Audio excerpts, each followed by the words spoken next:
Okay, today's Q&A is about dried fruit, and the question is, I'm sure it seems very simple. Dried fruit just seems like dried out fruit. So is there anything Kashrus-wise we have to think about? So, fruit tastes great, but it spoils very quickly, and imagine especially in the olden days when there was no refrigeration, it would really spoil pretty quickly. So people came up with all kinds of ideas of how to make fruit last for longer, or somehow to use it for extended amount of time. So one thing was, they would squeeze the juice out of the fruit, and then ferment that juice into something alcoholic, like wine. Squeeze grapes.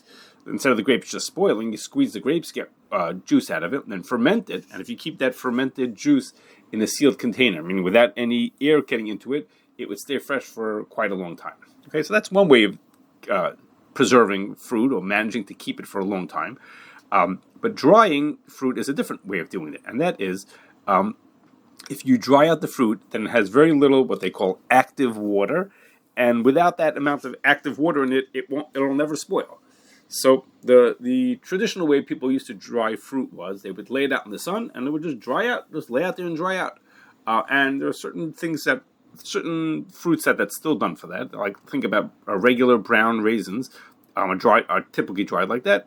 And also there are countries where the climate is good, meaning it's really hot and sunny and it doesn't rain much, then they could dry out the fruit like that.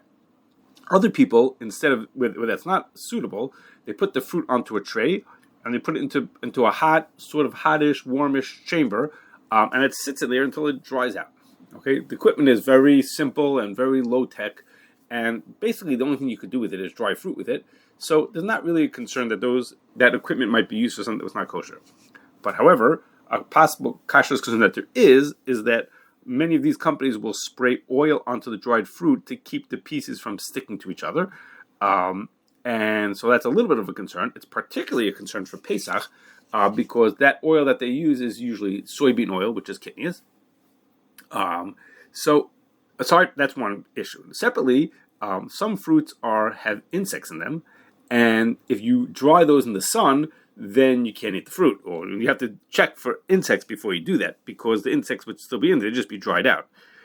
However, if you, instead of drying it in the sun, you had dried it in an oven, as I described beforehand, then, as a rule, that heat is enough to disintegrate the insects, and then you don't have to worry about bugs being into there. It's sort of like, it's related to the din, which is that if a bug lasts for 12 months, it gets so dried out that the din calls it, says it's like dust, it's like afar be'alma, and it becomes mutter.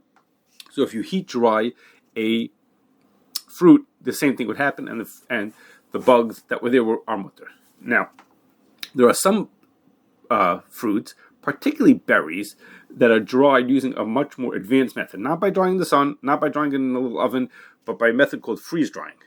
It's very expensive. It's very advanced method of doing things, and it makes a higher quality fruit.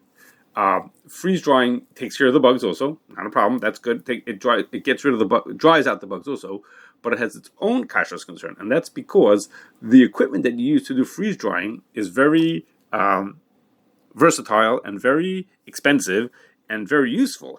And the same people who have that equipment will also use it for drying meat and fish and dairy products and other kinds of things like that need hashgacha. And therefore, anything that's made with freeze drying needs hashgacha, because you want to make sure that the equipment that it was used for was only used for kosher things. And I know it's called freeze drying, and of course, part of the process definitely has the stuff very cold, but there also is heat at different parts of the process, so the kalim is a concern. Lastly, I just want to mention the bracha rishona, the bracha you make before you eat a dried fruit is bar pri-eitz, and usually the bracha achrona is bar nefashos.